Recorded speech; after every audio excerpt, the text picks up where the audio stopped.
Bon, on va commencer, hein. Tant pis. Alors, ce sera un petit comité, du coup. Avec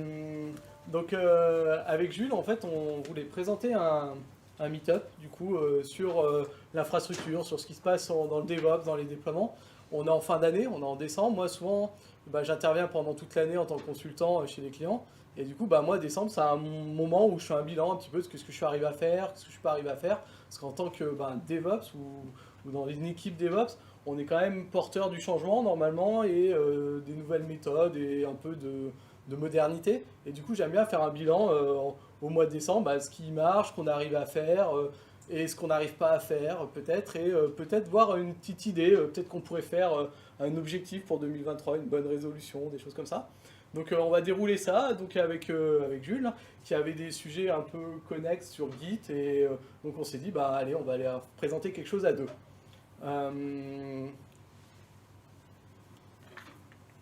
Est-ce que ça va marcher? Si.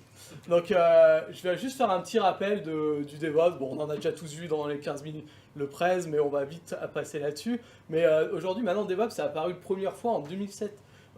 C'est pas récent en fait. Maintenant, ça fait 5-6 ans que dans des entreprises, c'est un poste, c'est un vrai poste. Il y a des vraies équipes, il y a une vraie fiche de poste. Et donc, c'est plus quelque chose de nouveau. Maintenant, c'est quelque chose qui est en place en fait. Et qui est un peu incontournable. Maintenant, beaucoup d'entreprises recrutent, cherchent à monter des équipes autour de ces principes DevOps. Pourquoi ça a apparu? Et ça a apparu en fait d'échanges en fait avant. Bien avant les pipelines, bien avant tout ça, votre développeur, il faisait son code, il packageait son application, et puis vous envoyez un zip, et puis vous essayez de déployer sur la production, puis 15 000 allers-retours plus tard, 3 mois plus tard, on arrivait enfin à déployer l'application pour le client, quoi. Et donc tout ça, et voilà, c'était très irritant au quotidien. Il y a plein de mèmes sur Internet, It works on my machine, on connaît tous. Et donc de toute cette frustration, en fait, est né le mouvement DevOps, et le besoin en fait d'échange, de collaboration entre les devs et les ops, et puis d'automatiser tout ça en fait, d'automatiser toutes les étapes de livraison d'un logiciel. Voilà.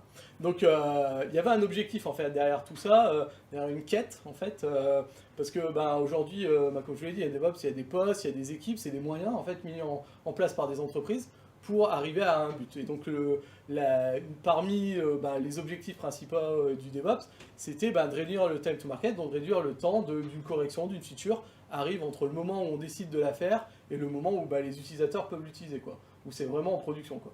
Et donc c'était réduire cette fenêtre-là, parce que c'est de l'argent, c'est du business, c'est de la concurrence, voilà. Donc ça, tout le monde a bien compris le principe.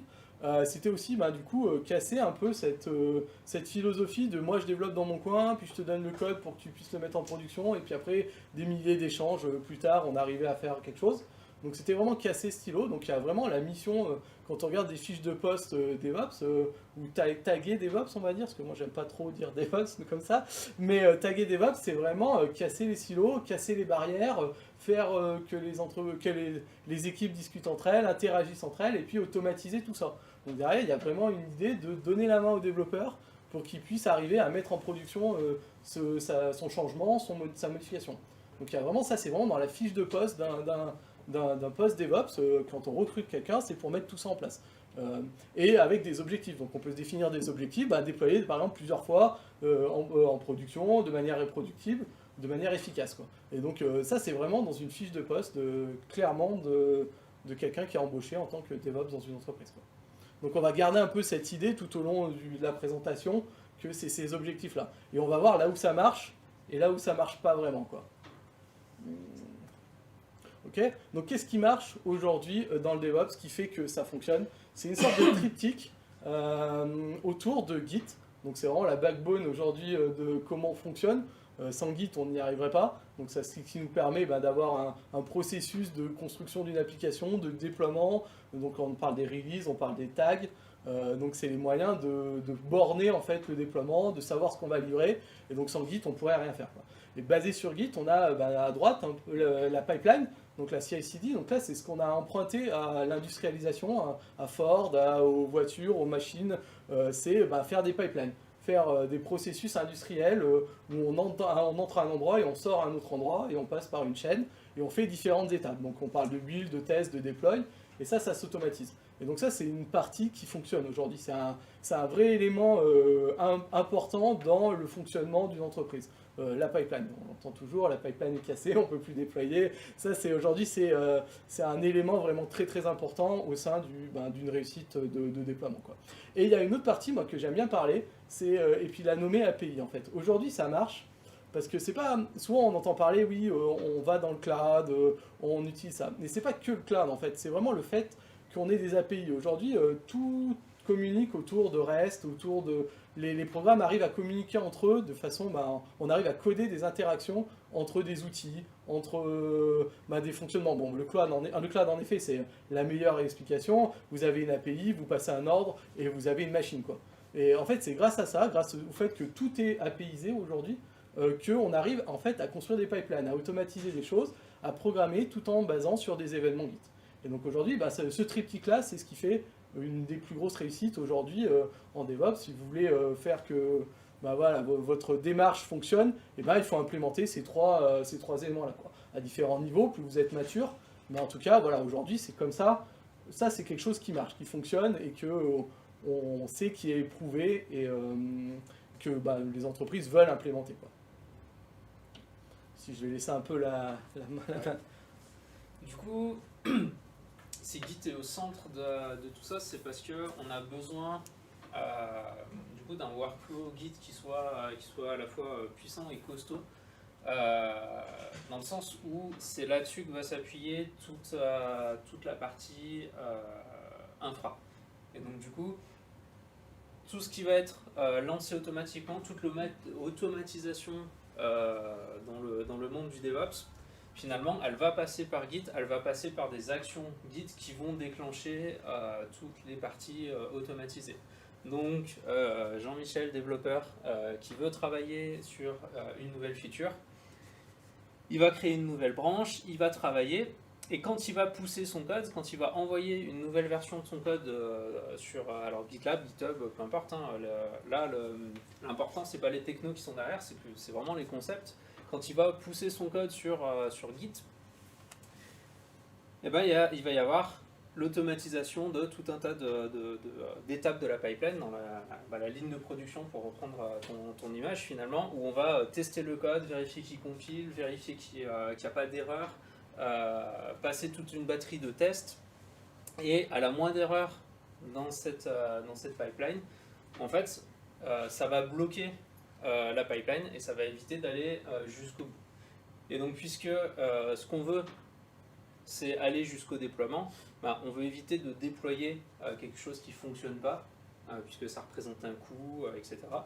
Donc du coup, automatiquement, on va pouvoir bloquer un certain nombre d'actions, et donc du coup, on va avoir quelque chose d'à la fois linéaire, mais en même temps qui renforce la sécurité du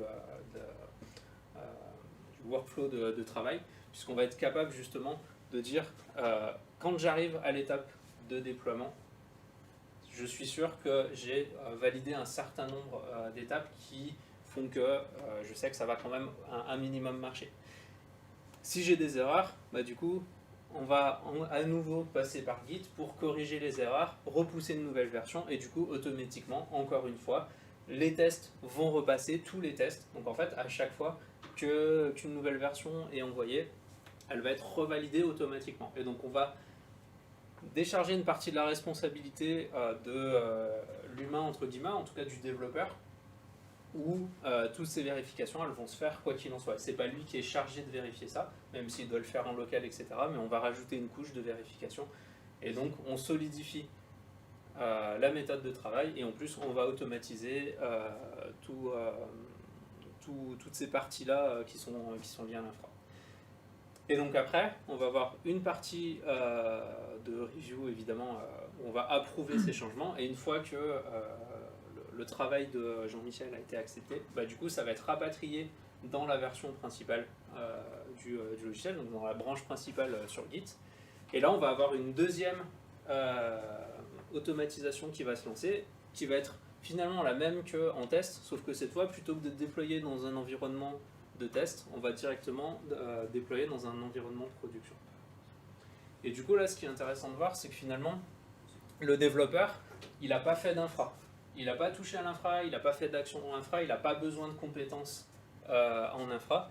Lui, il a fait du code, il a fait du Git, et juste à partir de ça, il a pu tester son application, vérifier qu'elle compile, qu'elle passe tous les tests, qu'elle est OK, la déployer dans un environnement identique à l'environnement de production, pouvoir tester dans un environnement similaire son application, pouvoir la soumettre aux autres développeurs qui ont pu aller vérifier qu'effectivement ça marchait aussi en pratique, pas que voir le code, et à la fin pouvoir livrer en production. Et ça en fait c'est un gain qui est énorme parce que jusque-là, livrer en production c'était un truc, il y avait en général 1 ou 2 gars dans une équipe qui étaient capables de le faire. Et aujourd'hui n'importe quel développeur peut livrer en production grâce à ce workflow-là. Donc là, ce qu'on voulait faire, c'est qu'on voulait présenter une sorte de démo un petit peu.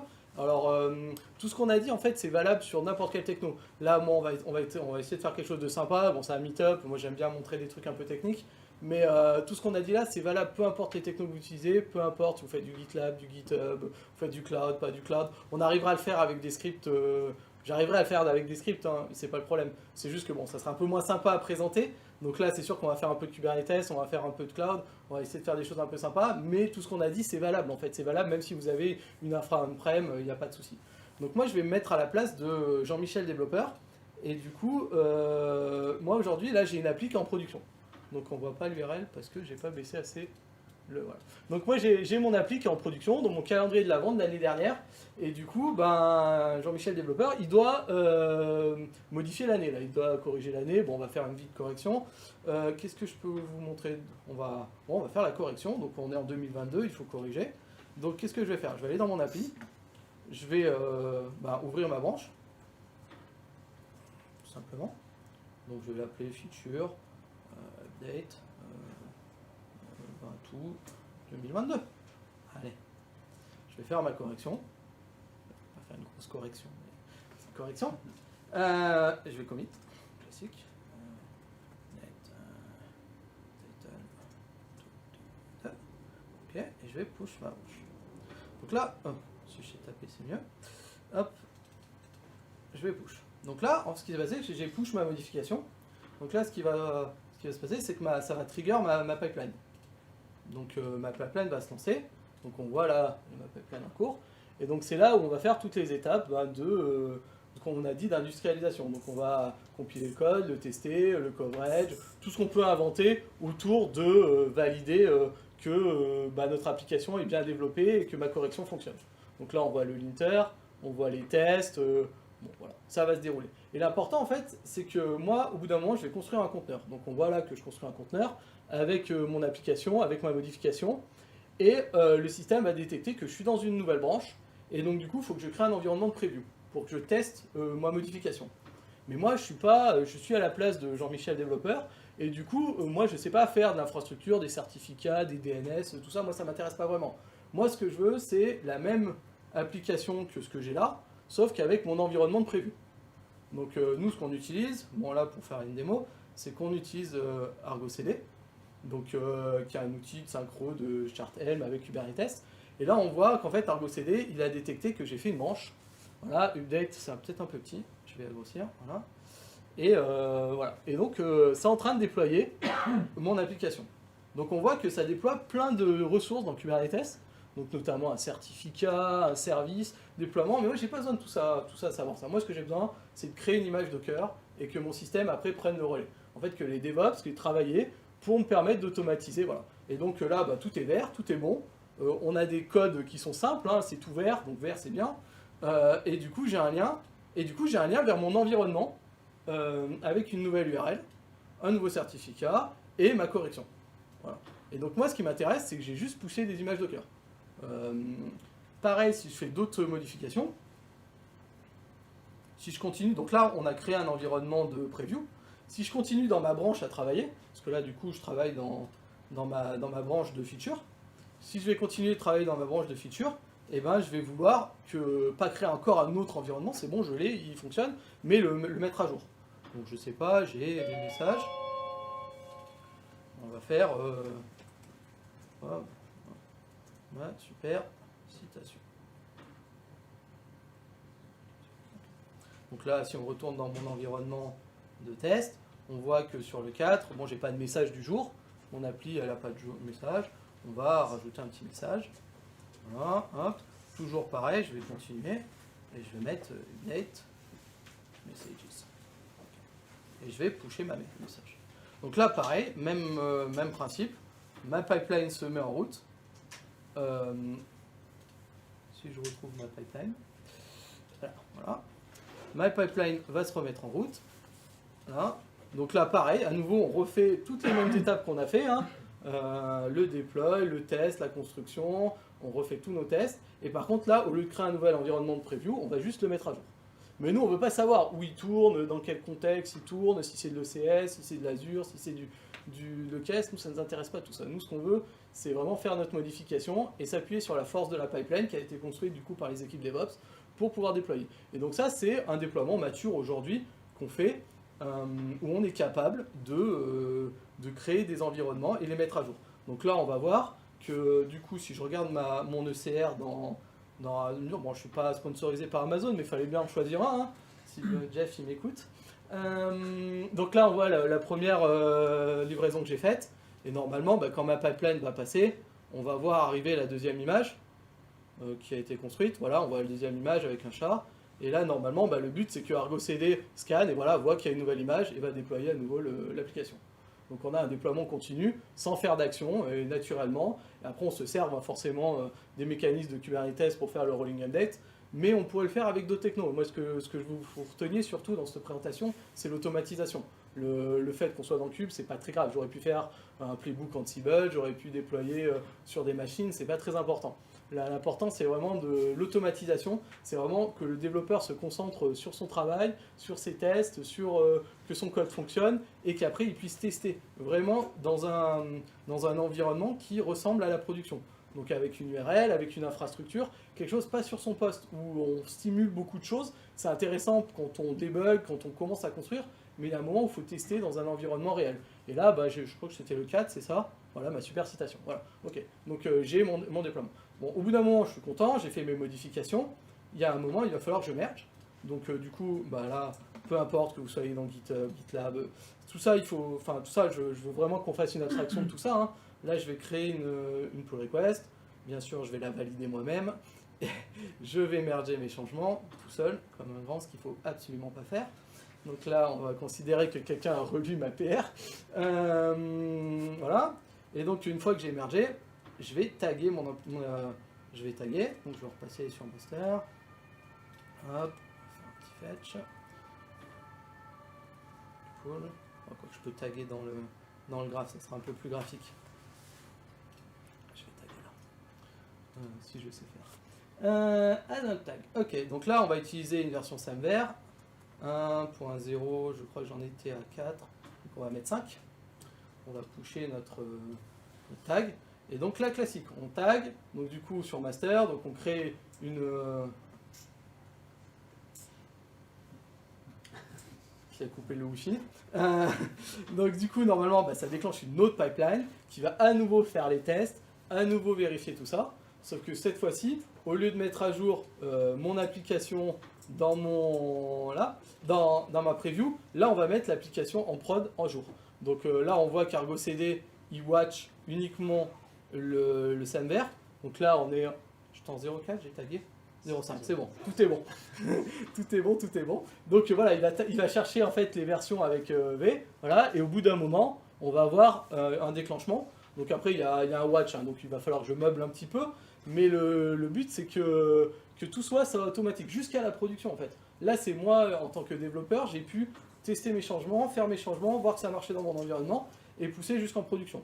Bon, au bout d'un moment, ça va se mettre à jour, il faut juste être patient. On va déjà vérifier que la nouvelle image est arrivée. Donc là, voilà, j'ai une nouvelle image 1.05. Donc normalement, ça ne devrait pas tarder à se déclencher. Donc il y a une boucle qui tourne toutes les 2-3 minutes. Donc je suis juste passé au mauvais moment.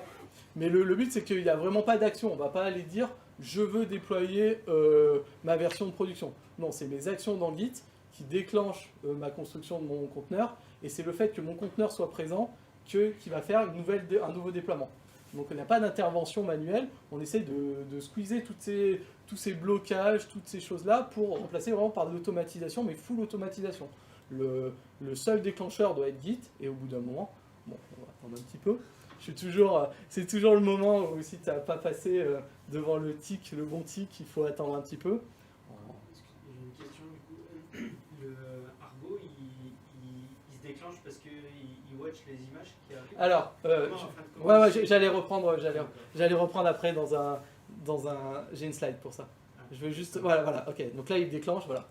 Donc là, il va me déclencher mon changement, rolling update. Et là, maintenant, quand je vais sur, du coup, dans Argo CD, déjà. Donc là, normalement, on doit être sur une 1.0.5. Ok. Et si je vais sur mon application de production, voilà. Et donc là, j'ai ma modification avec ma citation. Donc là, j'ai déployé jusqu'en production. Donc si on revient un peu sur la présentation, comment ça marche Argo CD? Donc j'ai Jean-Michel développeur qui a fait sa CI/CD, son push. Il a créé une image. En fait, j'ai un outil qui s'appelle Argo CD Image Updater qui watch mon ECR en continu. Donc suivant des critères. Donc par exemple, si on est sur une branche de sandbox, on va regarder les commits, les digests, les chats. Si on est sur une branche de prod, on va regarder justement le semver, le tag. Après, vous pouvez l'adapter avec ce que vous voulez faire. Hein. Si vous voulez faire suivant la fonction de taille, il y a des regex à écrire. Et donc, comment ça fonctionne? En fait, Argo CD, il fonctionne avec Helm ou Customize. Et le principe est le même. En fait, il y a une charte commune, il y a un tronc commun en fait, pour déployer vos applications. Il y a une customisation qui vient du fait de l'application. Si vous êtes sur une branche preview ou si vous êtes sur votre master. Et il y a Argo CD qui va venir surcharger une partie des paramètres pour dire il faut mettre à jour l'application. Que ça répond un petit peu plus à ta question. Et après, en fait, Argo CD, il va faire un tarball de tout ça. Et en fait, après, il va le déployer. Voilà. Il va assembler tous les YAML et puis il va le déployer dans Kubernetes. Mais honnêtement, là, moi, je voulais présenter un peu une présentation technique avec Argo CD et Kubernetes, qui sont des outils un peu modernes. Mais techniquement, on aurait pu faire la même chose avec des fichiers, les assembler, faire du shell ou un playbook Ansible. Ça serait juste un peu moins souple et un peu moins flashy, mais techniquement, ça marche, quoi. Moi, j'ai déjà écrit des scripts Perl à l'époque où Kubernetes n'existait pas pour faire ce genre de choses, quoi. Donc, on peut faire tout cette cinématique, on peut la recréer avec des outils un peu plus anciens, mais c'est sûr que voilà, quand on a des outils qui ont été conçus pour faire ça, la magie un peu s'opère, quoi. Ok. Bon, je vais continuer. Donc là, on a vu une appli. Donc j'ai codé une appli en Python un week-end comme ça. Mais ça, c'est bien beau, mais ça, c'est un projet d'école, ça. Une vraie appli dans la vraie vie, elle interagit avec d'autres services autour. Une application, elle a une base de données, elle a un bucket S3, ou d'autres services en fait. Elle peut envoyer ses logs dans Elasticsearch. C'est pas forcément du cloud en plus, c'est pas faux. Mais une application en elle-même dans une entreprise, ça n'a pas de sens. Elle interagit forcément avec des choses autour. Et donc là, en fait, on a vu dans notre pipeline, dans notre CI/CD, qu'on était capable de mettre cette brique noire là au milieu, application à jour, assez facilement. En fait, ça on sait faire. En fait, ça c'est la CI/CD, c'est ce qui marche. C'est voilà le triptyque. On a vu pipeline, Git et puis des API. Sauf que après, ensuite là, on est dans une extrapolation un peu plus compliquée où il va falloir que on gère tout ça autour. Et pareil, en fait, quand on fait un environnement éphémère, il va falloir aussi créer tout ça autour. Il va falloir pouvoir créer une base de données éphémère, il va falloir créer un bucket éphémère. Et tout ça, c'est des choses qu'on sait un peu moins faire, c'est un peu plus compliqué, on va en discuter un peu, c'est vraiment des points aujourd'hui où c'est pas gagné en fait, mais j'expliquerai un petit peu pourquoi. Donc pareil, en fait, ce qu'un développeur va vouloir aussi faire, c'est faire de l'expérimentation. C'est-à-dire, par exemple, peut-être que là, votre base de données, on va commencer par peut-être du SQL, on va mettre un Postgre, puis on va se dire, en fait, au milieu du projet, en fait, Postgre, bof, est-ce qu'on tenterait pas de faire en NoSQL? Est-ce qu'on mettrait pas une DynamoDB? Et du coup, là, en fait, on veut permettre aux développeurs d'avoir la main sur les technos qu'il va utiliser. Peut-être qu'on va utiliser Logstash, puis après on va changer, on va mettre du Fluentbit, on va changer pour passer dans ELK, sur Elastic.co, voilà, permettre aux développeurs de vraiment de lui donner au maximum les chances en fait que son application elle fonctionne et de lui enlever les contraintes. Et ça, c'est quelque chose qu'on sait un peu moins faire aujourd'hui. Pourquoi en fait, comment ça se passe aujourd'hui quand vous développez une application et à un moment, vous arrivez à un moment et vous avez besoin d'une base de données en fait. Il y a un moment où voilà, vous avez besoin d'un bucket, d'une base de données. Alors, comment ça se passe en général dans vos entreprises? Eh bien, ça se traduit par un ticket en fait. Il y a un moment, il va y avoir un ticket dans Jira. Merci de mettre à disposition une base de données. Merci de me donner les droits d'accès à ça. En fait, je veux plus d'un bucket, maintenant je veux un mini IO, je sais pas. Voilà. Et donc tout ça, ça se traduit par des tickets Jira. Et ce qui est un peu embêtant, c'est que derrière ça, après, bah, il y a une équipe DevOps, souvent dans les entreprises, maintenant, soit ça c'est assez commun, où on fait de l'infrascode. Alors ça c'est le mot-clé 2022, j'en entends parler, on en a toujours entendu parler, on fait de l'infrascode, on fait de l'infrascode. Et ça c'est vrai en fait, on est capable dans des entreprises de faire du Terraform avec toutes les best practices, des modules, de la CI, on le lance, on le teste, on arrive à construire nos bases de données, mais le point de départ, c'est toujours un ticket Jira. C'est-à-dire c'est une demande, et après, en fait, il y a une équipe DevOps qui vient et qui lance ses propres pipelines. Alors, super bien, souvent. Hein. C'est toujours super bien chiadé, c'est toujours bien travaillé, parce qu'on est des experts là-dedans. Donc, c'est facile pour nous de faire des pipelines jolis, parce que c'est le travail au quotidien qu'on fait. Donc, on a toujours les meilleurs pipelines, en fait.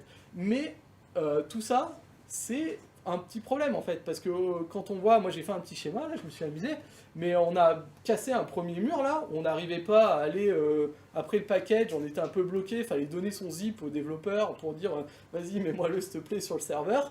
Et donc on a cassé ce mur-là en faisant de la CI/CD, donc du déploiement continu, on vous a montré dans la petite démo que j'ai fait qu'on était capable de casser tous ces murs-là, sauf qu'aujourd'hui, on est en train de construire un mur juste derrière, en fait. Juste derrière sur la configuration, en fait. C'est-à-dire que tu ne peux pas configurer tes machines comme tu veux, tu ne peux pas utiliser les machines que tu veux, il va falloir demander à quelqu'un. Et donc en fait, quand on se place au point de vue d'un développeur, bah, j'ai mis un petit mème, mais voilà, c'est une Jira, en voiture, voilà quoi. Alors bon, il y a des gens dans la salle qui connaissent bien ça. Voilà mon quotidien quoi. C'est une palampée de Jira. Bon, c'est écrit un peu petit, mais je vais lire un peu pour vous, mais voilà, c'est crée-moi un accès, crée-moi une base de données, donne-moi un accès, les droits IAM sont pas bons, voilà. Donc en fait, c'est que ça, en fait, au quotidien qu'on fait. On dépile des tickets Jira toute la journée. Et ça, c'est pas très gratifiant, en fait, comme expérience. Aussi bien pour le développeur, qui est obligé d'arrêter de faire ce qu'il veut, attendre que quelqu'un est disponible pour créer le jeu, aussi bien de l'autre côté du miroir, on va dire, pour un DevOps qui fait juste dépiler des tickets toute la journée, en fait. Et on a l'impression que c'est sans fin, en fait. J'ai l'impression d'être sur le fil Twitter, c'est sans fin, en fait, ça ne finit jamais, en fait. Et tout ça, en fait, ça vient d'un petit problème, en fait. Aujourd'hui, il y a une utopie qui est créée autour des équipes DevOps, autour du fonctionnement DevOps, que moi, j'ai constaté, du coup, sur quelques années, là, et surtout sur cette année 2022, une utopie où, en fait, les développeurs reprendraient la main sur tout ce qui est IAC, infra as code, tout ce qui est autour de Terraform, tout ce qui est autour des playbooks Ansible, tout ça. Et alors, j'ai mis une petite astérix, si vous êtes dans un GAFA ou chez les meilleurs, ça marchera. Vous trouverez les gens qui font de tout, qui sont capables de tout faire. Mais ça ne sera pas au même tarif, pas dans les mêmes conditions que le commun des mortels, on va dire, voilà, sans être péjoratif, voilà. Il faut savoir à peu près où on en est nous, comparé à un Google ou un... Voilà, c'est pas la même chose, c'est pas le même fonctionnement, c'est pas les mêmes personnes, et il faut être raisonnable sur ce qu'on peut attendre et ce qu'on peut vouloir de quelqu'un dans une entreprise raisonnable, de taille, ou enfin voilà, de fonctionnement raisonnable, quoi. Déjà, voilà, le premier problème, c'est qui fera que jamais les développeurs arriveront à faire de l'IAC. Vous savez, souvent ce qui se passe, c'est que vous avez souvent des modules, moi je fais souvent des modules en Terraform sur Postgre, puis il y a une nouvelle fonctionnalité qui sort, et un développeur veut l'utiliser. Et en fait, il va me faire un ticket Jira en me disant, il faut que tu rajoutes cette option dans le module. Il ne le fera jamais lui, en fait. Pourquoi? C'est parce que déjà Terraform c'est du HCL, c'est une autre façon de fonctionner, c'est une autre façon de coder. Lui il a l'habitude de faire du JS, du PHP, des choses comme ça. Et c'est pas du tout le même langage, c'est pas du tout les mêmes abstractions, c'est pas du tout le même code, il n'y a pas de polymorphisme des fois, il n'y a pas de choses comme ça, il n'y a pas vraiment les mêmes notions. Et donc du coup ça rebute tout de suite la plupart des gens. Et je peux comprendre, hein. Et du coup en fait ça donne lieu à un ticket, mettez à jour le module pour moi, voilà. Et donc on se retrouve dans un blocage. Alors il y en a qui font un peu du Pulumi, des choses comme ça, pour essayer de faire du JS côté, ou du... voilà, mais ça suffira pas. Moi je peux vous le dire que ça suffira pas. Pourquoi? Parce qu'il y a une notion aussi d'expertise. Aujourd'hui, quand vous embauchez quelqu'un qui est tagué DevOps, vous savez il doit connaître le network, il doit connaître les security groups, il doit connaître les IAM. Toutes ces notions-là, c'est des choses qui sont demandées dans sa fiche de poste, en fait. C'est pas demandé dans la fiche de poste d'un développeur. Ça, connaître comment ça marche IAM, voilà, c'est pas dans sa fiche de poste.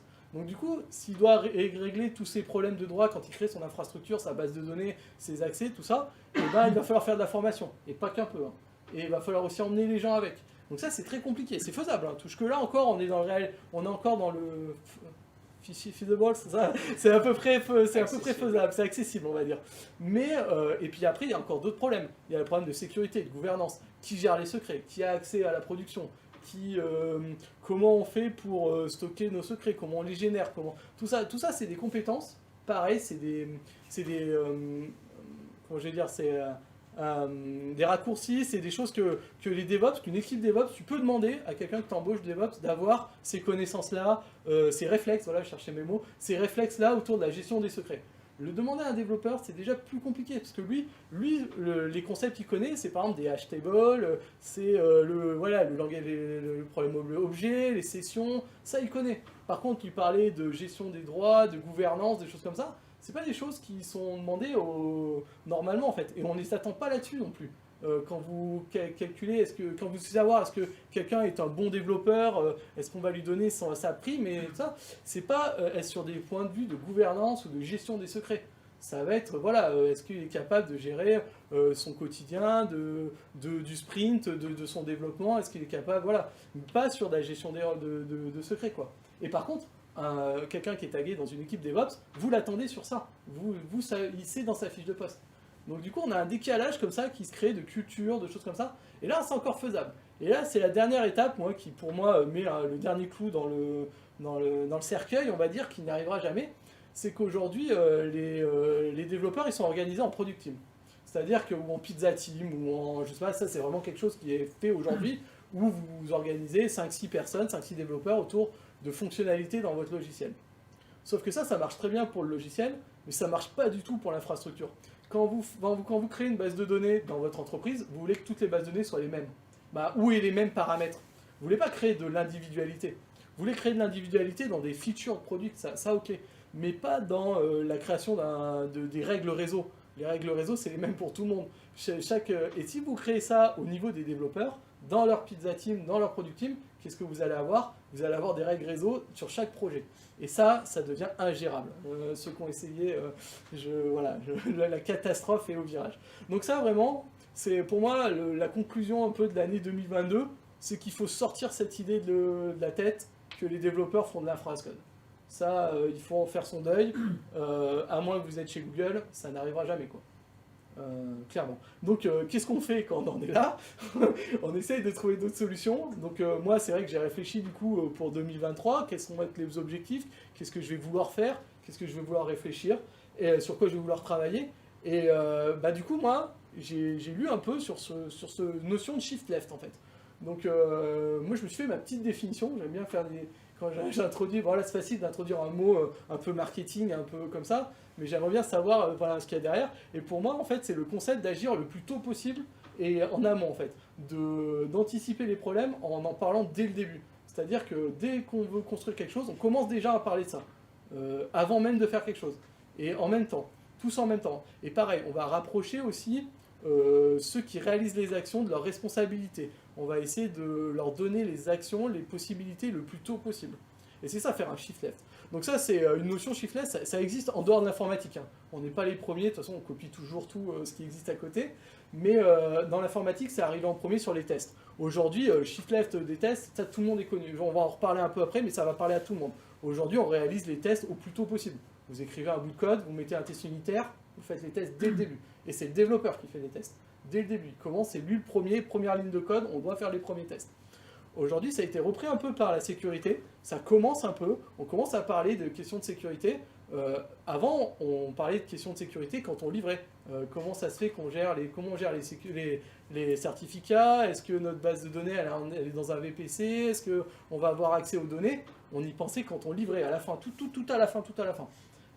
Aujourd'hui, maintenant, on commence à en parler dès le début du projet. Ça, c'est quelque chose qui commence à arriver un petit peu dans les états d'esprit, dans pas mal d'entreprises, plus elles sont matures, et plus on parle. Et aujourd'hui, eh ben, l'infrastructure, c'est moins vrai, en fait. Moi, je vois pas ça, en fait, au quotidien. Et c'est ce que j'essaye de dire dans un shift left, en fait, c'est là, on a toutes les étapes en bas du classique. Bon, des fois, c'est représenté par un 8 de l'infini, mais on a toutes les étapes du DevOps. Et en fait, le but, bah, c'est de pousser vers la gauche le début de ces opérations. C'est-à-dire que si par exemple on n'a pas le module pour déployer une version, je sais pas, 14 de Postgre, on s'en rend pas compte au moment du déploy. On s'en rend compte au niveau du plan. Quand le développeur dit, bah moi je pense qu'on devrait utiliser la fonctionnalité Intel dans la nouvelle version de Postgre, la question elle doit se poser tout de suite. Est-ce qu'on sait le déployer? Est-ce qu'on a les pipelines pour le déployer? Est-ce qu'on a les pipelines pour le tester? Est-ce qu'on est capable de créer à la volée ces infos-là? Et du coup, l'équipe DevOps, elle va commencer à travailler dès le début. En fait, pas là. En fait, il faut qu'elle commence à travailler dès le début, à faire les modules, à faire à donner la capacité au développeur. Plus on a des problèmes et plus on va arriver à anticiper. Ah, ça c'est pas une bonne idée ça. Ok. Aujourd'hui, voilà, je voulais refaire un tableau récapitulatif. Shift left, voilà, quand on parle des tests, on a tout.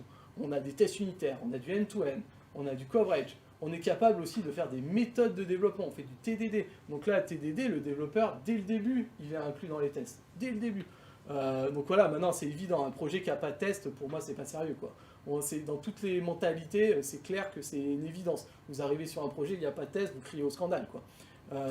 Aujourd'hui, en sécurité, on commence à avoir tous les outils. Faire de la CVE, faire de l'analyse du conteneur, on sait faire ça.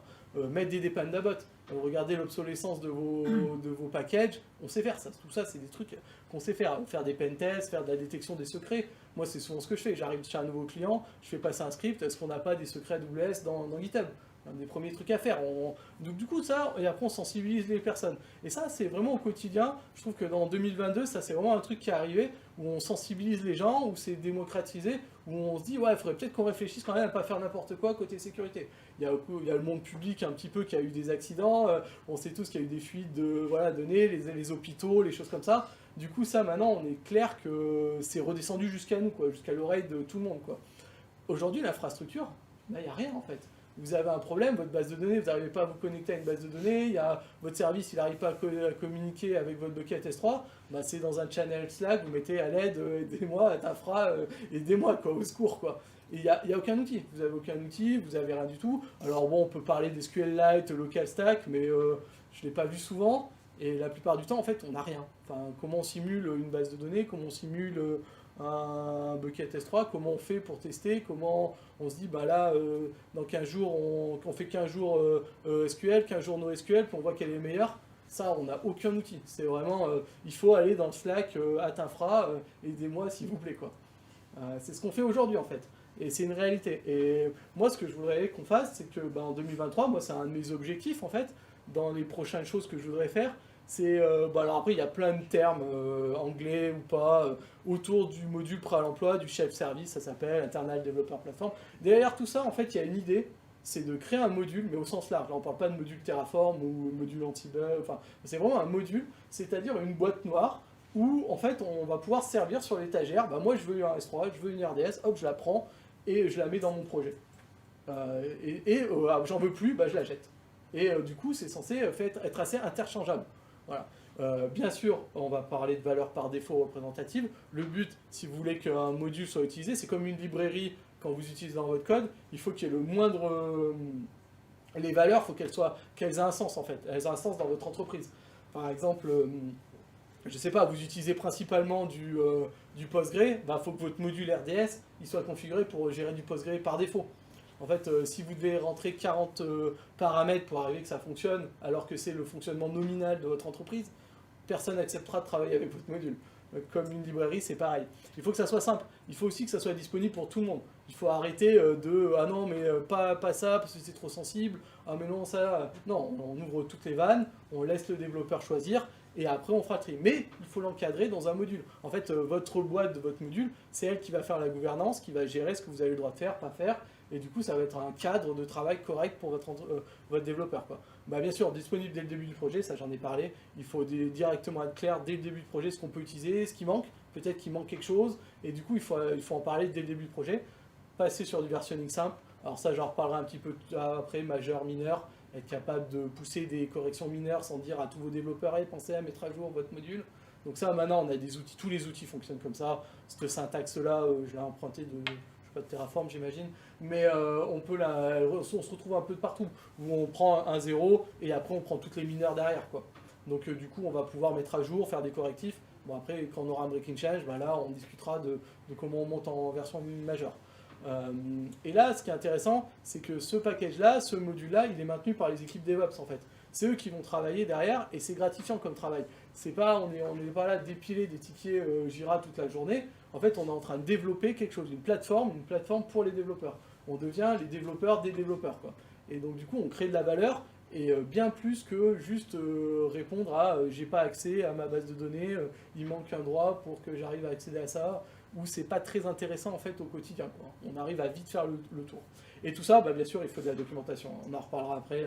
C'est vraiment à la base, si vous voulez que quelqu'un utilise votre librairie, votre module, il faut que votre documentation soit nickel. Bon, et juste, en plus d'apporter plus de valeur, c'est scalable aussi.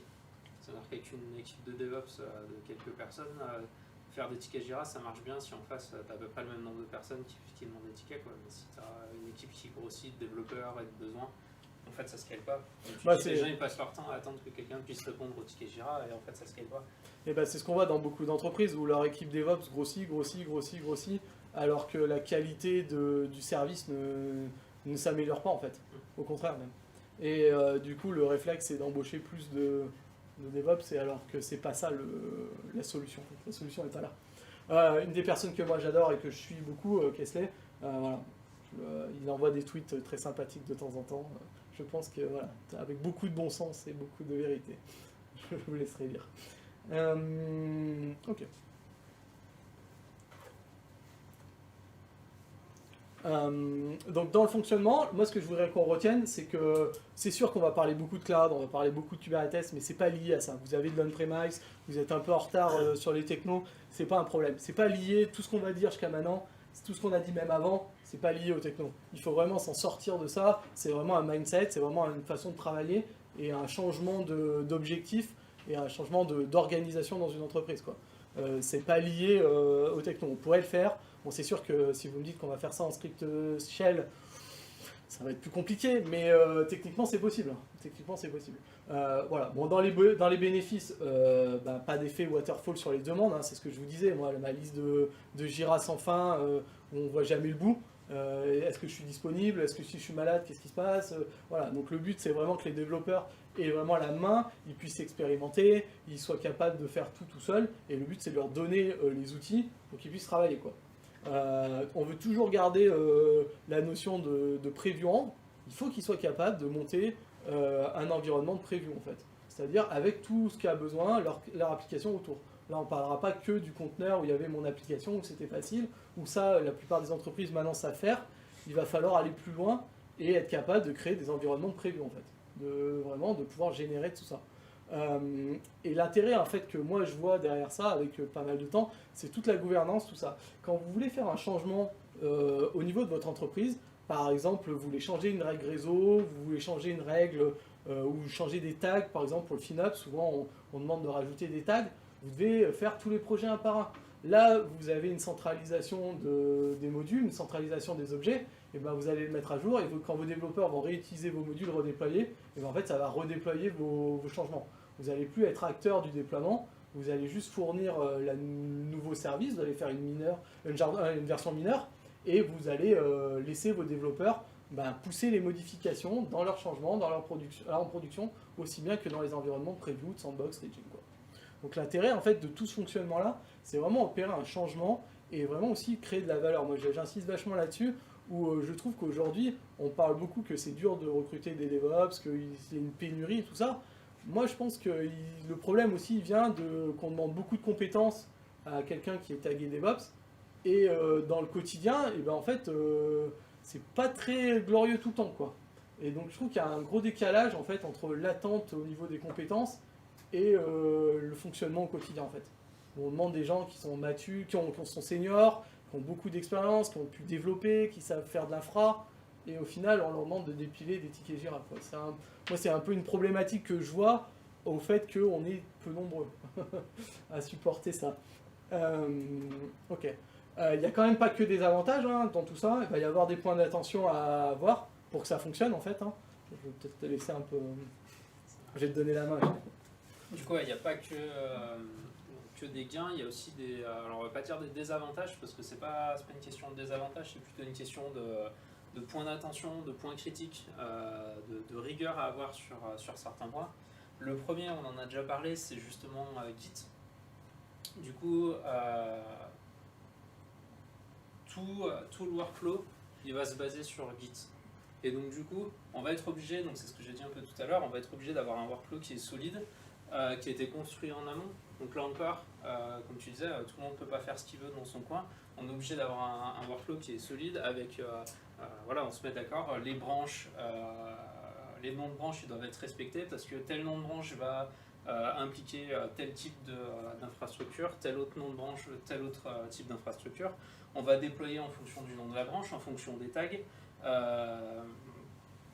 L'exemple que tu donnais tout à l'heure, c'est voilà, sur un environnement de preview où il va y avoir deux utilisateurs qui vont aller tester. On ne va pas monter la même infra que sur la prod où potentiellement il y a des centaines, des milliers d'utilisateurs qui vont venir se connecter. Donc là aussi, on va pouvoir gérer les coûts en fonction de ça. Et donc du coup, ça veut dire qu'on ne fait pas n'importe quoi derrière. Ça veut dire qu'on ne va pas tester des choses dans la branche master parce que la branche master, elle va aller impacter la prod. Ça veut dire que si on fait des modifs à l'arrache parce qu'on voulait faire juste une petite modif dans master sans tester, ben, en fait, automatiquement, ça déploie en prod. Il n'y a plus d'action humaine. Donc ça veut dire que si je fais n'importe quoi directement dans master, je casse la prod. Donc, en fait, il y a une espèce de glissement des compétences des développeurs. C'est que plutôt que de leur demander des compétences en infra, on n'est pas en train de leur dire il faut que tu saches déployer sur AWS, sur Azure, peu importe la technologie, encore une fois, il faut que tu saches monter ton infra, il faut que tu saches faire du Git proprement. Et du coup, là où ça fait des années qu'on dit aux gens il faut faire du Git propre, il faut avoir des workflows qui sont solides, etc., bah là, ça prend vraiment tout son sens. C'est pas qu'une question d'avoir un historique propre, qu'une question de bien s'organiser dans l'équipe, c'est une question de on en a besoin, c'est grâce à ça que les développeurs vont pouvoir être autonomes. Et du coup, c'est plus juste une compétence supplémentaire, c'est une compétence qui est centrale et qui transcende un peu les compétences de dev. C'est-à-dire que un développeur senior sur un langage quel qu'il soit, s'il ne fait pas du Git correctement, en fait, il ne s'intègre pas à l'équipe, il ne peut pas développer correctement, il ne peut pas déployer son code. Et donc du coup, on a vraiment ce besoin qui tourne autour finalement de GitOps, quoi. C'est Git va driver toute l'infra et c'est Git en fait qui va gérer l'infra. Et donc du coup on délègue la compétence. Je sais pas faire d'infra et j'ai pas besoin de savoir faire d'infra. Par contre je sais faire du Git, donc je peux déployer. Je peux partager mon code, je peux avoir un environnement de test qui est opérationnel dans les 5 minutes sans avoir de compétences. Et moi, je peux livrer directement en prod sans avoir besoin d'aller embêter le DevOps qui a autre chose à faire un vendredi soir pour aller déployer en prod. Donc il y a souvent un point d'attention quand on parle de tout ça, quand moi j'ai commencé à évoquer un peu ces effets-là, si on parle de la gestion des coûts, là on va commencer à créer des environnements éphémères, on a une dizaine de développeurs, on a des branches, ça va commencer à multiplier un peu les ressources. Donc moi souvent je vais faire le parallèle avec le cloud, hein, mais bon on pourrait faire le parallèle pareil avec l'on-premise. Mais ce qu'il va falloir garder en tête, c'est que c'est une responsabilité partagée, c'est-à-dire que votre développeur, c'est lui qui va déclencher la création des ressources. Il faut qu'il suive les créations des ressources. Il faut qu'il soit capable d'avoir des dashboards, des choses qui lui montrent ça. On ne va pas lancer une lambda un vendredi soir qui lance des milliers de calls et qui boucle à l'infini dans le week-end. Le but, ça va être de vraiment responsabiliser du coup les développeurs, leur dire à partir de maintenant, c'est vous on vous donne le moyen de créer ces ressources. Il va falloir avoir un suivi de ce qui est provisionné, comprendre ce qui est provisionné. Après, vous pas comprendre comment on provisionne, mais qu'est-ce qui est provisionné, quoi. Après, il y a quand même une notion, c'est que le sizing sera différent. Aujourd'hui, moi, quand j'entends des entreprises fonctionner, souvent, ils ont une énorme base de données en staging et tout le monde travaille dedans.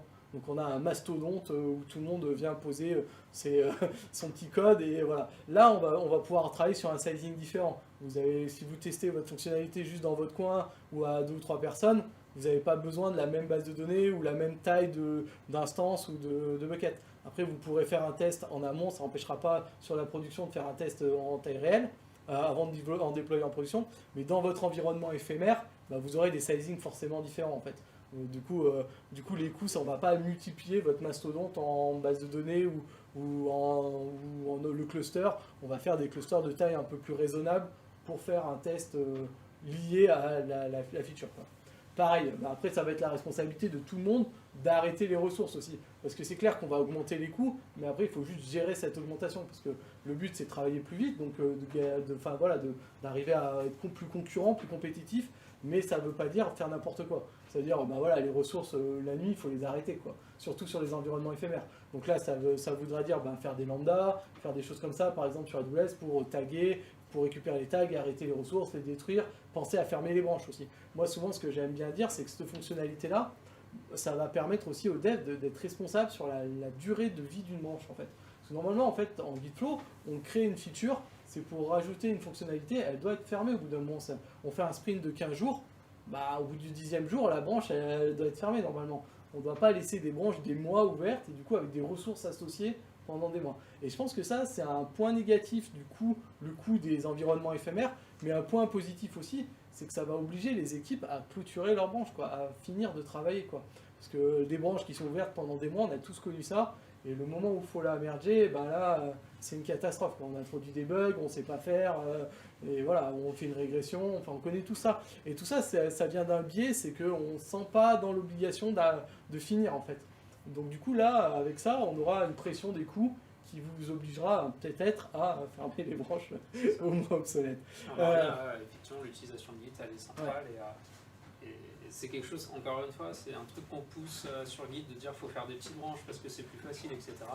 Et on a toujours l'excuse de oui, mais en fait, on s'en sort, on n'a pas besoin de ça pour s'en sortir, on se débrouille en gros. Et en fait, là, ça a d'autres conséquences qui ne sont pas juste j'ai passé 2 heures plus pour fermer ma branche, on a fait x2 sur le budget AWS ce mois-ci, parce qu'en fait, ça c'est du vécu, hein, il y a deux machines qui ont tourné avec du GPU pendant tout le week-end, et du coup il y a 2000 € qui sont partis en fumée parce que justement on n'avait pas géré correctement les features.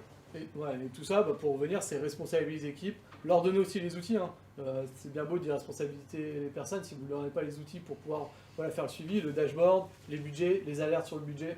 Donc ça, c'est pareil, c'est des choses que vous pouvez paramétrer, que votre équipe DevOps sera ravie de mettre en place, qui connaissent par cœur.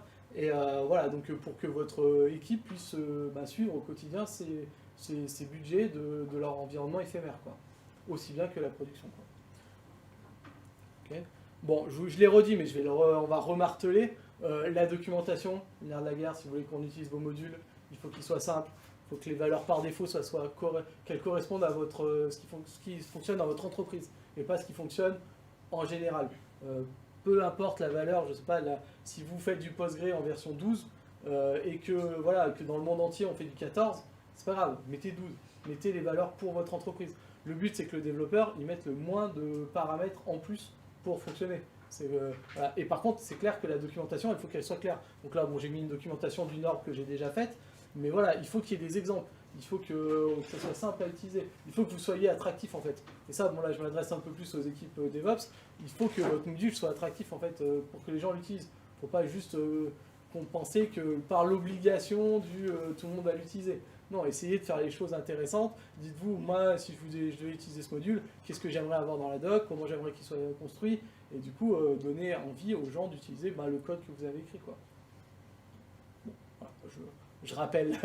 Voilà, et l'obsolescence, j'en ai déjà parlé. Donc, les tags mineurs, majeurs, voilà, pousser des modifications, essayer de moins perturber les équipes qui utilisent vos modules en utilisant les fonctionnalités, pouler la majeure, et puis faire les modifications sur les mineurs tant qu'on n'est pas en breaking change, quoi.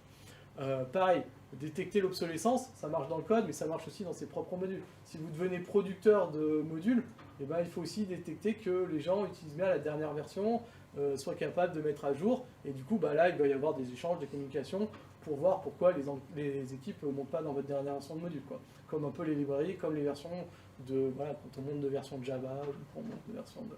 C'est le même concept, quoi. Et du coup, mais adapté à l'infrastructure. Donc c'est des choses qu'on sait faire et qu'on sait aborder, en fait, déjà dans le développement, quoi. Il faudra juste adapter à l'infrastructure ce langage-là.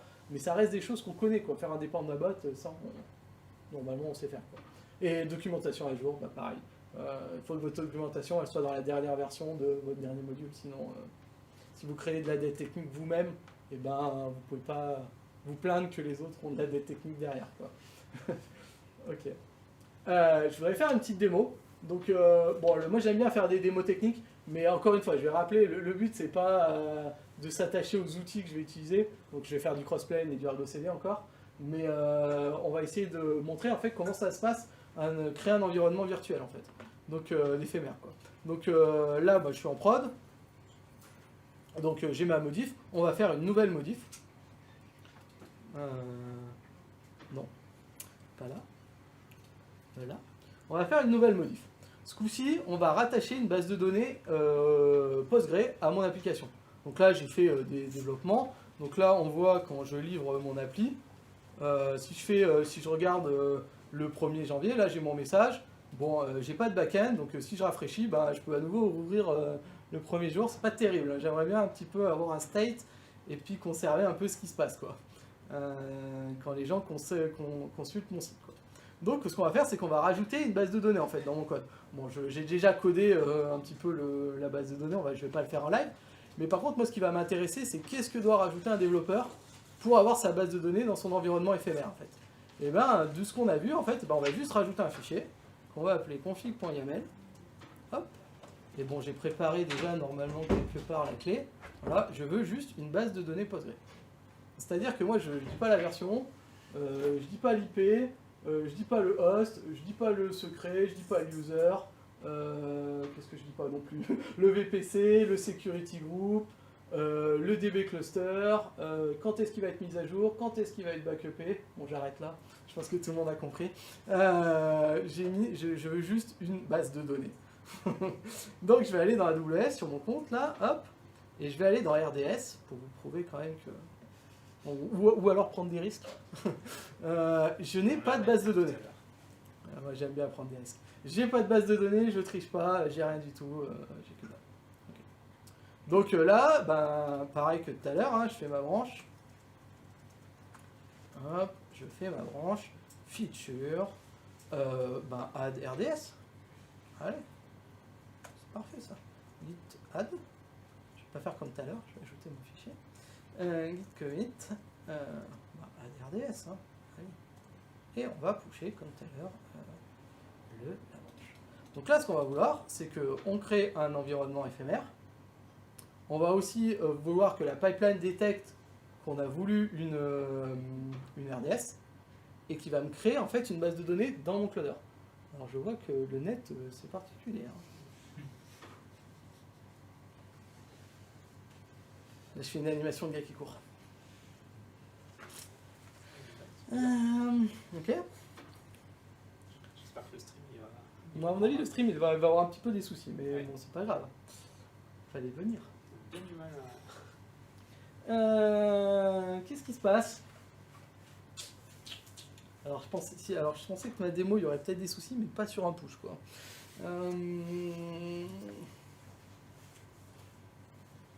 Ça, c'est encore une blague.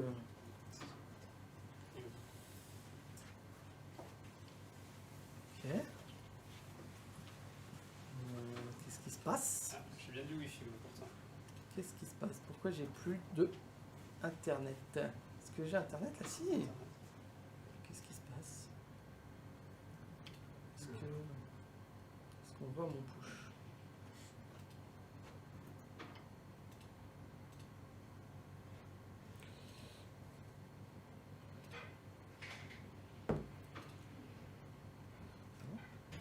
Bon, on n'a rien vu. On va recommencer. Ah, voilà, c'est rien passé. Ok, donc là on va voir à nouveau normalement une action qui devrait détecter que voilà, je veux ça, toujours pareil, hein, deploy, test, classique, sauf que là, quand il va créer mon environnement, donc bon, faut attendre un petit peu, ça va arriver. Je vais mettre là, je vais attendre que l'image se crée pour pas spoiler. Donc bon, ça va être forcément un petit peu plus long que d'habitude, parce que là, je vais vouloir créer une base de données dans Amazon, donc ça prend 4-5 minutes, donc je vais devoir meubler un petit peu, mais bon, on va discuter. Je prendrai peut-être une question, mais là, donc voilà, donc là, je crée comme tout à l'heure mon conteneur, il va détecter que c'est un nouvel environnement de preview que j'en ai pas, et donc il faut qu'il le crée. Donc là, techniquement, il va créer un fichier de configuration pour Argo CD, pour surcharger la config dans Argo CD que j'avais de base, et aussi surcharger du coup ma demande de base de données dans Crossplane. Donc Crossplane, c'est un outil semblable un petit peu à ce qu'on peut faire avec Terraform, voilà, de provisionnement, sauf qu'il est intégré à Kubernetes et il fonctionne avec le système de réconciliation de Kubernetes. Donc exactement comme dans Terraform, j'ai fait ma demande de RDS, il va la synchroniser avec AWS, voir que j'en ai pas, la créer, et mon objet en fait va se retrouver dans le state dans Kubernetes, et je vais pouvoir extraire le secret pour le créer et pour que mon application l'utilise.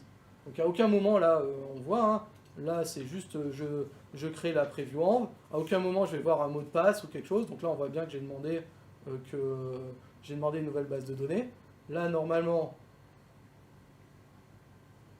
on va attendre un peu, ça devrait détecter voilà, que j'ai un nouvel environnement éphémère. C'est fait. Donc quand je vais aller dessus, on va voir qu'il va me déployer mon application comme tout à l'heure avec les certificats. Et là on voit qu'on a une demande de base de données. Donc là si je retourne dans AWS,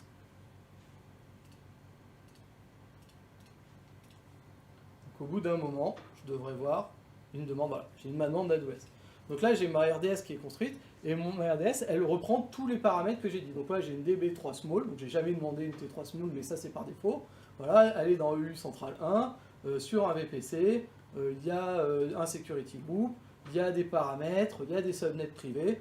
On crée en fait une base de données dans toute la gouvernance qu'on a voulu dans notre entreprise. Donc là, j'ai pas créé une base de données publique, hein, elle est bien privée, dans mon VPC, avec mon certificat, comme je l'ai voulu dans mon entreprise.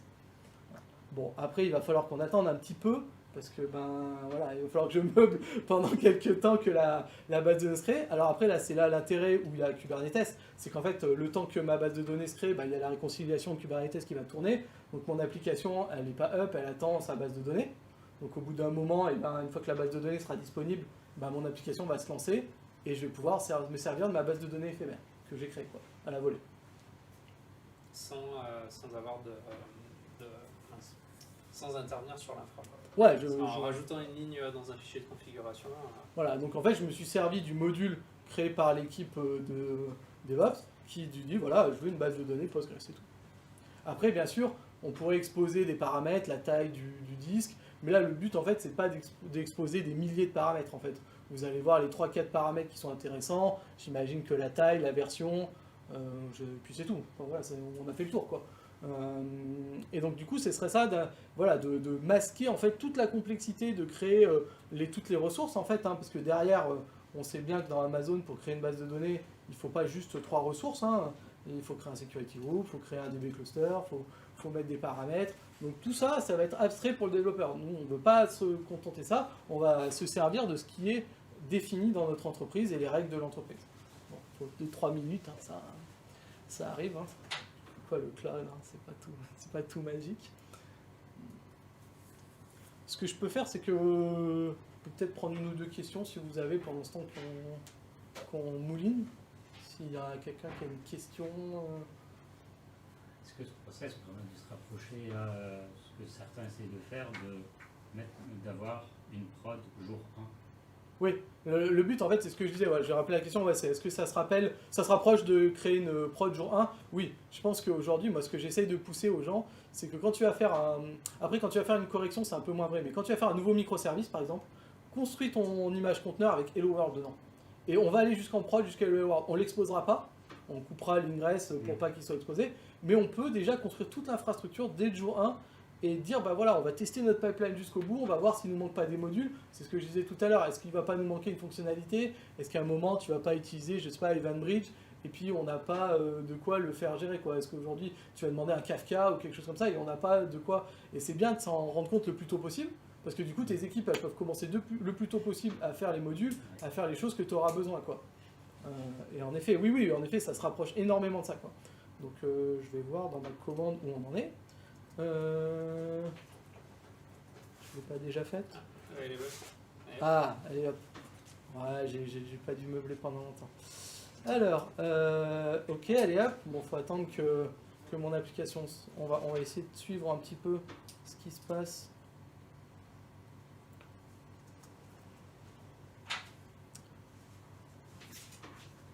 Je l'ai appelé comment? Je l'ai appelé add RDS, je crois. Mais c'est peut-être un petit. Je sais pas comment le rendre. Je suis dans Windows, je sais pas comment le rendre. Bon, tant Si, pis. c'était dessus. Ah, bon, je pense que c'est assez loin.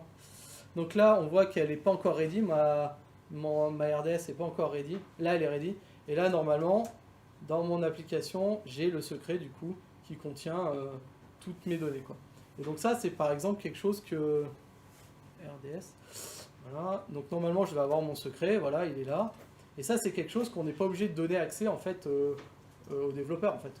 Lui, le développeur, il peut juste l'utiliser et on n'est pas obligé de lui donner les accès au secret qu'on a créé, quoi. Et donc là, normalement, mon application, elle devrait avoir démarré bientôt, quand elle aura son secret. Parce que là, en fait, bah, elle est en train de boucler, voilà, elle ne trouve pas le secret. Au bout d'un moment, elle va le trouver. Voilà, donc là, elle l'a trouvé. Donc là, si je vais sur mon environnement, du coup, éphémère, donc j'ai une nouvelle URL, hein, une nouvelle URL qui reprend le nom de ma branche. Alors après, ça, vous pouvez coder ce que vous voulez, hein, vous pouvez faire, moi, j'ai juste repris le nom de la branche. Et là, maintenant, bah, normalement, si tout va bien, si je vais là sur le 1, donc je l'ai consulté, et si je rafraîchis, bah là, du coup, j'ai un enregistrement en base de données, et du coup, bah, mon appli, elle fonctionne, et j'ai pu faire un environnement éphémère avec une base de données. Quelque chose qui est très compliqué, normalement, à demander. Normalement, c'est, voilà, il faudrait que je fasse un ticket Jira, puis on aurait échangé pendant 15 ans sur quels sont les paramètres, où est-ce qu'on la veut, quelle taille, comment, voilà. Et là, en fait, bah, on peut déjà commencer à coder, et après, après tous les problèmes de performance, de choses comme ça, on peut se les poser un peu plus tard. On peut déjà commencer à faire de la feature, là. J'ai mon calendrier de l'avant pour Noël, quoi. Et pas l'année prochaine. Voilà. Ok. Hop, je vais reprendre ma presse. Si je la retrouve. Bon, j'ai mis un schéma. Moi, le but, c'était pas de faire une presse trop technique.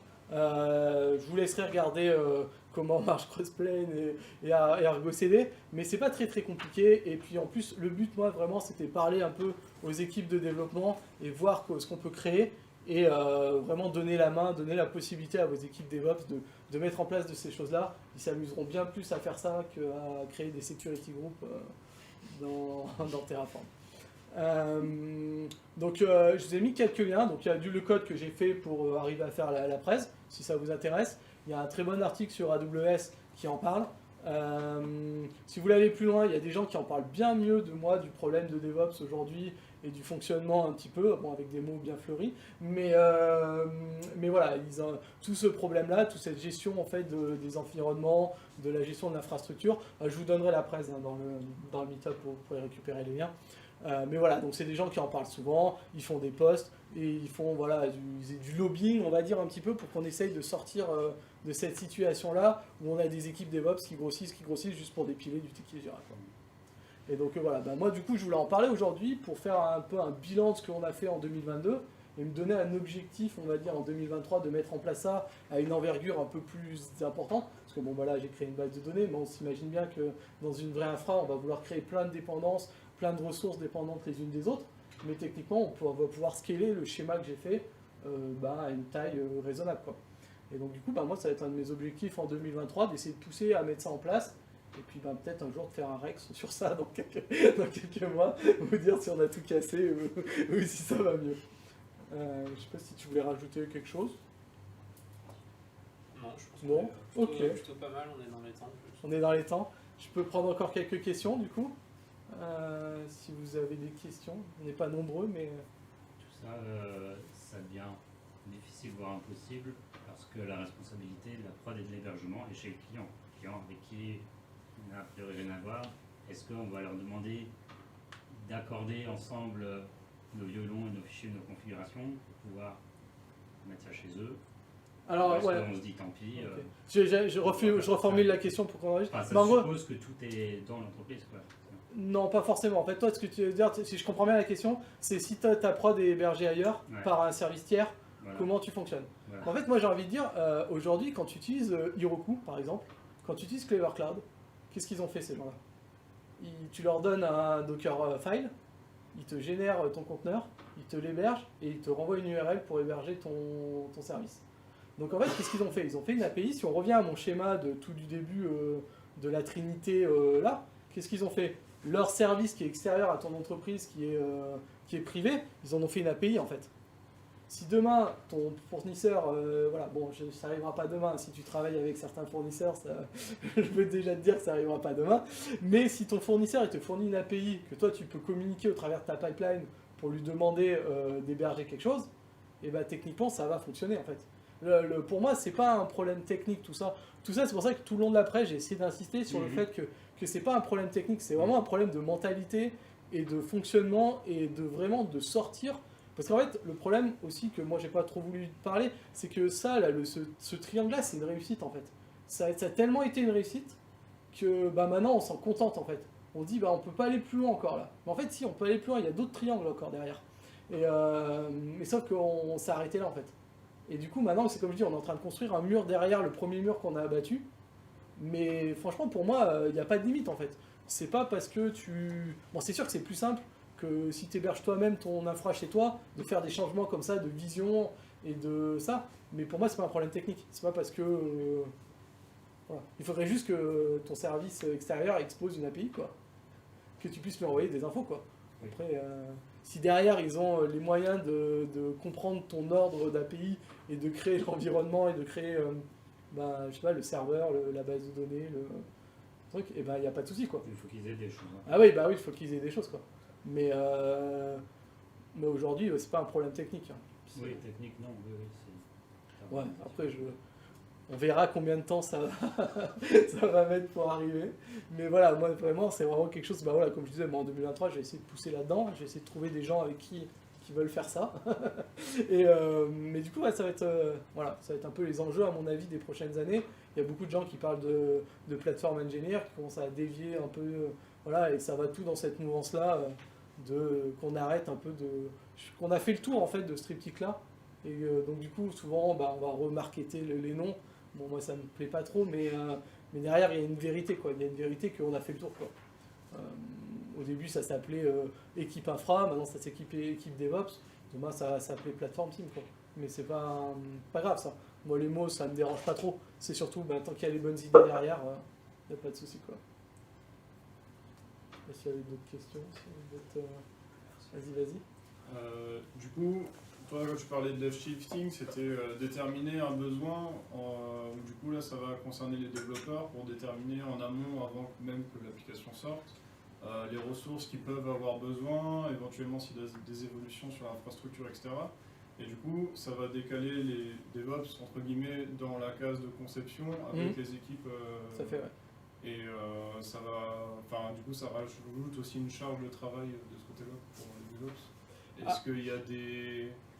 Enfin, du coup, il va forcément y avoir dans un contexte d'entreprise peut-être des boilerplates ou des templates qui existent déjà pour des infrastructures. Là, tu as montré avec Postgre, tu as un truc qui est déjà prêt pour avoir une ligne de commande, mais typiquement, tu peux avoir des adaptations, pardon. Genre, enfin, un exemple bête, c'est tu as une application qui, au lieu de taper sur deux bases de données Postgre, enfin, sur une base de données, il va en taper deux, donc ça t'oblige à faire muter ta configuration, des choses comme ça, des choses qui peuvent être prédite en avance. Est-ce que toi, tu as des clés, genre un périmètre que tu connais d'expérience, qu'est-ce qui va déterminer les besoins le client, du coup, ça devient les devs. En fait, ce qui se passe souvent, c'est que de toute façon, si ta config, tu vas passer de une mono à Z, un multi-cluster, voilà, de toute façon, il va falloir que tu le fasses, en fait. Plus tôt tu commences à le faire, mieux c'est. Parce qu'en fait, quoi qu'il arrive, si l'équipe de développement s'est mis d'accord sur il faut un cluster, et du coup tu disais 2 ou 3 bases de données, il va falloir faire des readers ou des writers, peu importe. Mais de toute façon, l'équipe de dev a pris la décision. On va aller dans cette direction. De toute façon, il va falloir le coder. Hein. il n'y a aucun dev qui va coder le module Terraform pour déployer ça. Donc il va falloir le faire en fait. Donc plus tôt tu commences, plus tôt tu te laisses une chance de ne pas ralentir tes développeurs dans la mise en production, quoi. Mais en effet, ça va rien résoudre, enfin sur ce côté-là, sur ce côté conception. C'est juste que tu vas commencer plus tôt. Moi j'espère commencer plus tôt et pas être la personne qui... on n'a pas pu mettre en prod parce que on n'avait pas l'infra, quoi. Moi ça je l'ai entendu plein de fois et moi ça me rend fou. C'est parce qu'en fait quand je vois la date dans la Jira, elle date de 2 jours. Puis je suis là, mais attendez, vous n'avez pas décidé il y a 2 jours d'utiliser Kafka, quoi. Enfin voilà, c'est pas possible. Et du coup en fait on s'aperçoit que c'est des mois en avance, que ça a travaillé dans l'équipe, qu'ils ont fait 2 ou 3 essais en local, et qu'au bout d'un moment il y en a, il a dit bah là et maintenant on va passer sur Kafka, ils ont tout codé, et puis toi tu arrives à la dernière roue du carrosse, on va dire 2 mois après, et on te dit bah il faut monter un cluster Kafka, quoi. Et si tu avais pu avoir les infos au début, et ben tu aurais pu anticiper, tu aurais pu construire des choses déjà. Peut-être que tu n'aurais pas fini en même temps que les devs, mais au moins tu aurais commencé, quoi.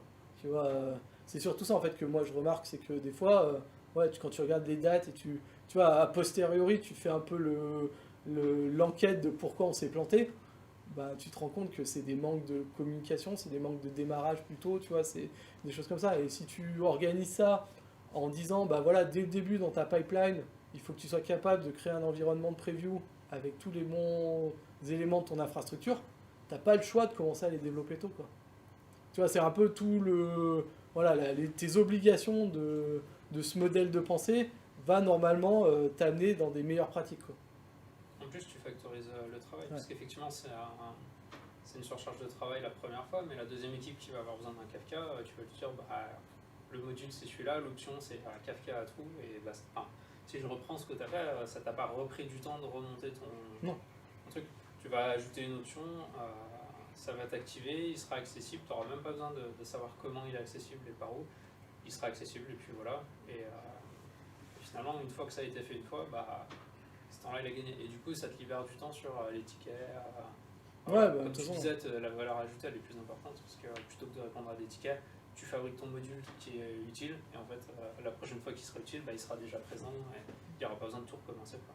Mais en plus, ce que je veux dire, c'est que c'est pas du travail perdu. C'est que de toute façon, tu aurais dû le faire, ce truc-là. Quoi qu'il arrive, tu aurais dû le faire. C'est juste que là, tu le fais dans un autre mindset, en espérant que justement les gens réutilisent ce que tu as fait, en effet, et que c'est une meilleure valeur, quoi. Mais de toute façon, il aurait fallu le coder. Ça, il n'y a pas d'alternative à ça, quoi. Et en plus, la prochaine fois, parce que tu le factorises forcément, la fois d'après, même toi, tu vas pas recoder tout le truc, mais là, ils seront indépendants pour l'utiliser en plus. Ouais, et puis après, plus tu feras de modules, et plus tu auras l'habitude de dire, bah voilà, oui, il faut que j'expose cette variable-là, oui, il faut que je pense à ça, et plus tu feras des modules, tu vois, moi je le vois déjà, quand on fait des arbres, quand on fait des GitHub Actions, on sait déjà, en fait, oui, là, il faudra mettre un log là, parce que peut-être que, tu vois, plus tu prends de l'expérience là-dedans, et meilleur t'es, et meilleurs les packages que tu vas offrir seront, quoi. Et du coup, tu auras de moins en moins d'aller-retour, quoi. Mais c'est sûr qu'au début, ça va être forcément pas tout rose, hein. Je ne m'attends pas à ce qu'on fasse un shift comme ça et que ça se passe bien, quoi. Mais bon, tu peux prendre un projet comme d'habitude, avec un peu moins d'envergure, un peu moins d'attente, et le temps de se tester, puis comme d'hab, faire un projet, 2 projets, puis après l'instaurer dans ton entreprise en général, quoi. Et c'est comme ça que sont créés les pipelines, hein. Si on reprend l'historique, le premier qui a dit je vais faire une pipeline, je pense que tout le monde a dit pareil.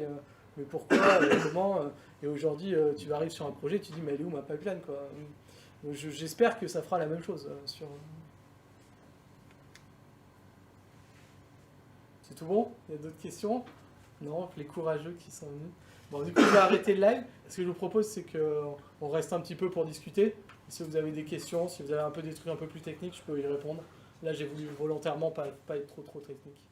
Donc, on va arrêter là. Et à bientôt pour ceux en ligne. Et puis,